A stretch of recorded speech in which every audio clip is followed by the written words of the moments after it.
As it turns out, I love talking about controversial things, so here we go with another controversial thing.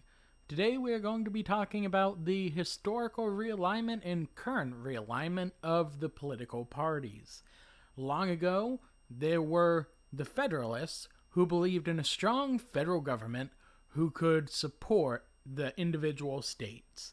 And then there was the Democratic Republicans who felt strongly that states should all be governing themselves as much as possible with as minimal interference from the government as possible, which coincidentally is kind of the idea of modern day conservatism. In the 20s to 30s, I believe, the Whig Party was formed, and that included Zachary Taylor and John Tyler, and a bunch of other presidents at that time. And I want to say 1827, Martin Van Buren was the founder of the Democrat Party, which was the successor of the original Democratic Republicans. So the Democratic Republicans, being the supporters of state rights, and now the Democrats, were the ones highly in favor of slavery. The Whig Party became the Republican Party under Abraham Lincoln. Abraham Lincoln, if you didn't know this, actually became president. Under the Republican Party, when first founded, Abraham Lincoln obviously started the Civil War and helped free the slaves. The Democratic Party was very in support of keeping slavery and keeping states' rights. And not really just the Democratic Party, because obviously it was a North versus South thing. But because of how that all worked out, the KKK was formed from ex-Confederate soldiers, and they would never be Republicans because Abraham Lincoln was the cause of the war, which is why it's commonly known and stated that the Democratic Party was the party of the Ku Klux Klan in the past. In the 1920s, we had Warren G. Harding, who was widely considered one of the most corrupt politicians to ever live.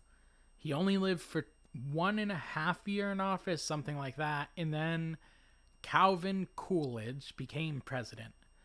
Calvin Coolidge was the most laissez-faire deregulation president ever.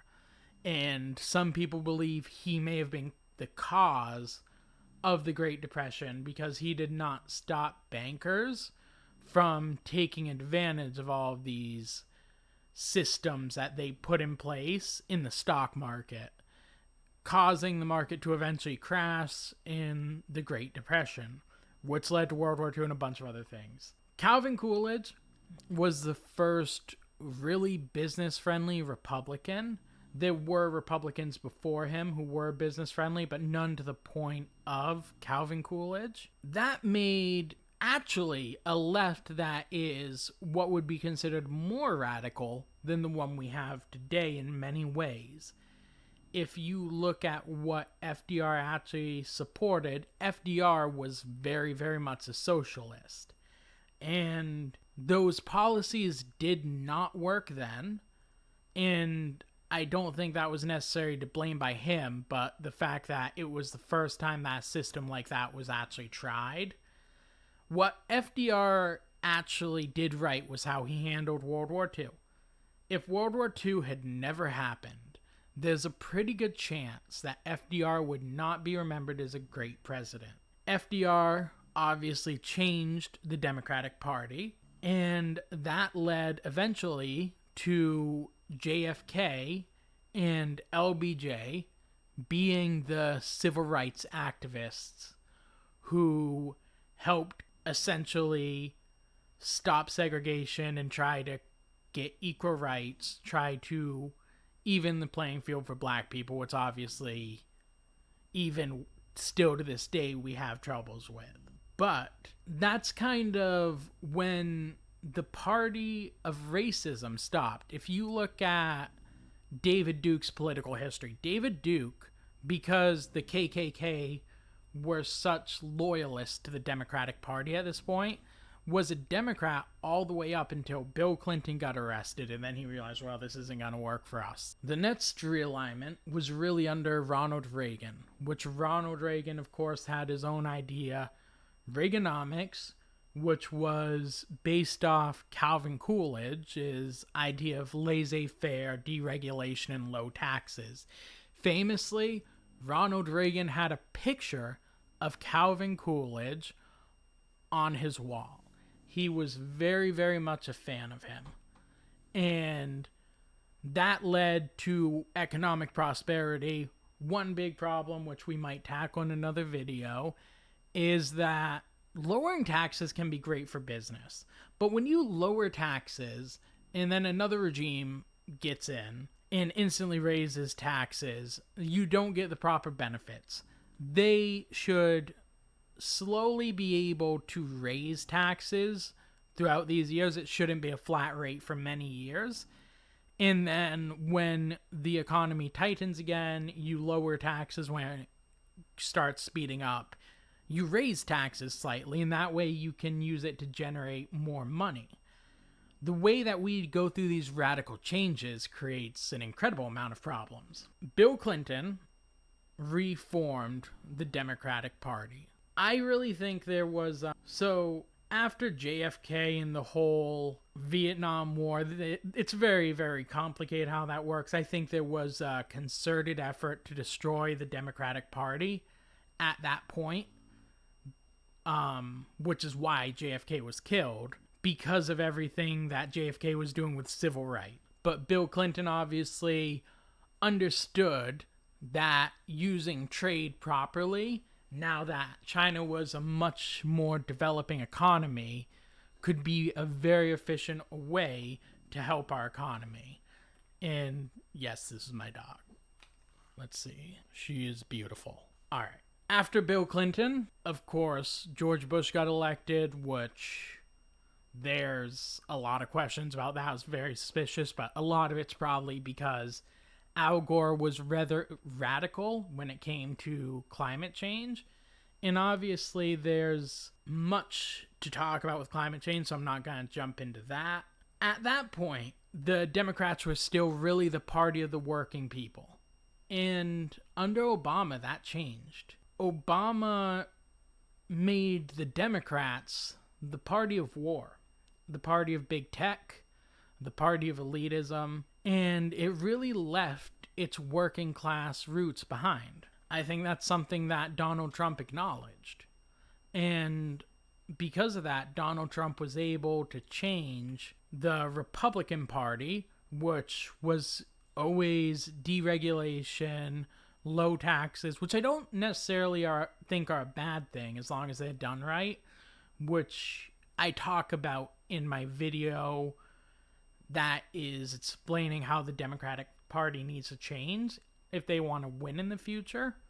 But when the Democrats realign themselves from being the party of the people to the party of big business, I don't think that was the death nail. But after Trump, they became the party of anti-Trump. And Trump ran on the idea of stopping fighting these forever wars.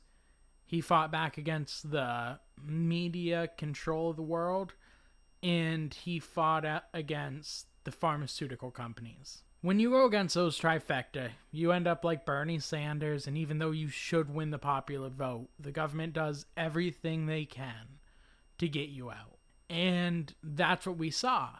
And the people saw what they did to Donald Trump, and people saw that he was being oppressed in their mind the same way that there's a system above them that oppresses them. And that got many people to switch sides and become Republicans, especially the working class. There's a reason why even the minorities, who people talk about how poorly he talks about them, still support Trump, because they see that he's suffered through the same things they are, and that the Democrats have simply become the party of the elites. This has obviously changed multiple times, as I said, throughout this video.